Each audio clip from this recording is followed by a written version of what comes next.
Hi, good day everyone. So today we'll be discussing language acquisition.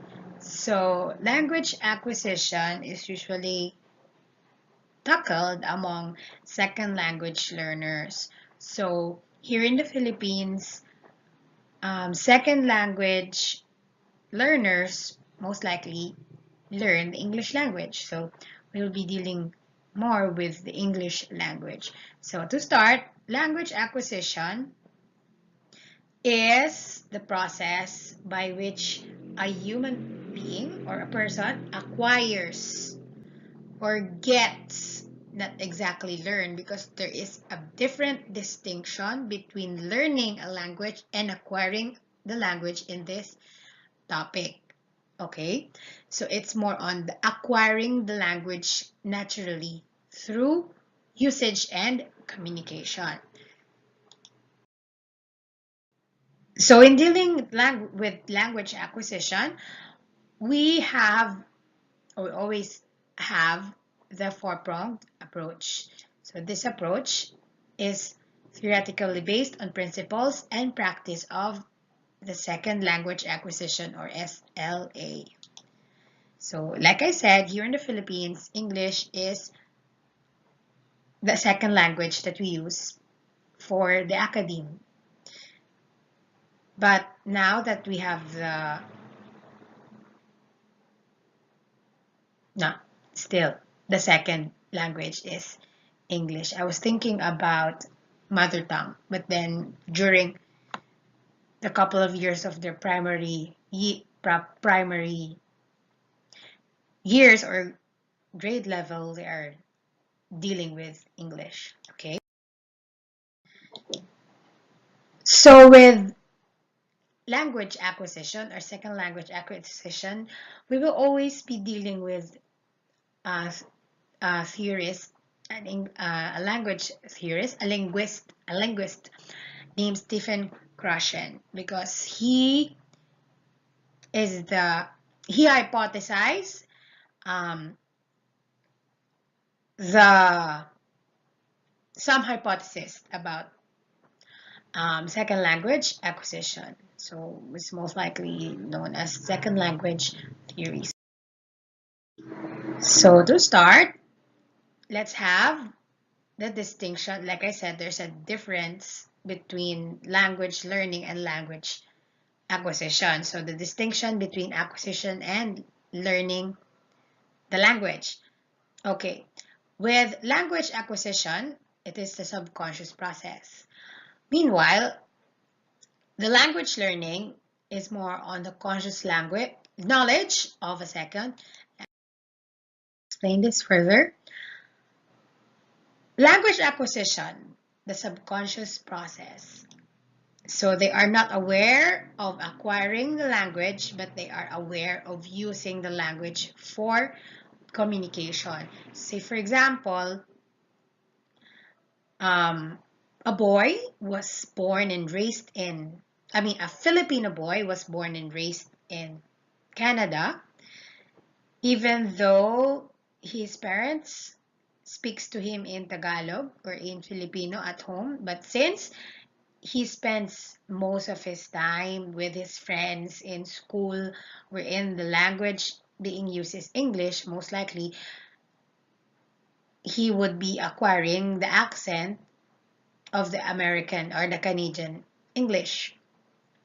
So he would speak and communicate in English. That is language acquisition, experiencing the language through communication.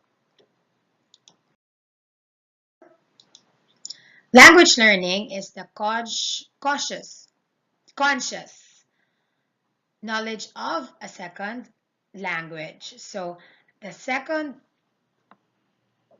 language, like we have said, we'll be focusing more on English. So say for example, um, Koreans flew here in the Philippines to learn English. They are taking the formal lessons on learning the English language. So a teacher and a Korean student is having the formal way of learning the English language, wherein the teacher would would begin with the alphabets and then goes with the parts of speech and counterparts of the words from Korean to English and so on. So in here, the learner knows the rules. So it's most likely the grammar, and it's also known as the explicit. Next, we have, still on Krashen's hypothesis, the natural order hypothesis. Let's read this first. The acquisition of grammatical structures proceeds in predictable order. Acquirers of a given language tend to acquire certain grammatical structures early and others later. So it's most likely the rules in English grammar. So this example is subject-verb agreement. So in learning the English or the second language, natural order hypothesis acts when the learner learns already the rules of proper English grammar. Wherein here, of in English, you start with the subject and then it follows by an action word or the verb. See, for example, the proper order or the correct order is I, that's the subject, was would be the verb or the end. Say, for example, I was eating. So I and was eating were the two um, two parts which represent the structure in in the natural order hypothesis. Next, we have monitor hypothesis. It suggests that language acquisition and language learning are used in very different or very specific ways. Acquisition initiates our utterances in a second language, and for fluency, learning has only one function, as a monitor and editor to make changes in the form of our utterance after it has been produced by the acquired system. So, like we have said, there are two different language acquisition and language learning are two different things when we talk about second language acquisition. Therefore, they have two different functions. So for acquisition, it is most likely to attain fluency. Fluency in a sense that you both can understand and communicate and speak the language. Meanwhile, learning, um, it somehow serve the as as a gatekeeper to know that if since it's rules of grammar, to know, or more on rules to know if you're doing, or if the language is correct, the language that you're using the language correctly or incorrectly. So it doesn't matter if there's fluency because it will come in the long run, but in acquisition it's already there, or you're gaining fluency at the same time using the language. Somehow with learning, it's a step-by-step process. You start with square one level, next level, as compared to acquisition that you can do it simultaneously. Depends on the learner's capability. Next is the input hypothesis. Well, in input hypothesis, let's have this first. Humans acquire language by understanding messages or by receiving comprehensible input. Well, the key word here is the comprehensible input. It's just said here that if you understand the language or you have a comprehensible input, you would get the message of of or you will understand the message of someone. Say for example, if you're in a foreign land, it's your first time in Japan, and of course they're using the Japanese language. Your input would be the Japanese language. Since you do not comprehend any of the Japanese language because you're not a natural speaker of the Japanese language, you cannot get the message. Or if, say for example, you're in a foreign land in Japan, and then you were able to encounter to a native who doesn't speak in English, even though you input English to him, since he cannot understand, or he cannot comprehend English, he cannot get your message. So that is input hypothesis. Next is affective filter. So among the hypothesis of question, this is my somehow favorite, because according to this, let's before my explanation, let's read this through. This states how affective factors or emotions relates to the second language acquisition process. So there's also affective factors, the motivation, confidence, and anxiety. So let me just give a scenario. Say for example, I am the kind of teacher who makes my student feel intimidated, and I promote fear in the classroom.